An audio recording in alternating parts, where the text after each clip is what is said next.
We're at 7513 East Minnesota. This is an instructional video on how to turn on the Cascade waterfall. Over the shade structure is a double waterfall. Left of the hot tub, you will see two sets of 4 control buttons. On the left set, one button will have the label of Cave Waterfall. Go ahead and press that one time,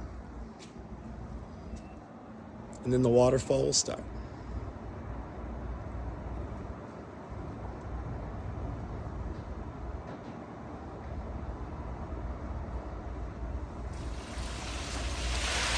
It can take up to about 30 to 45 seconds for the waterfall to start.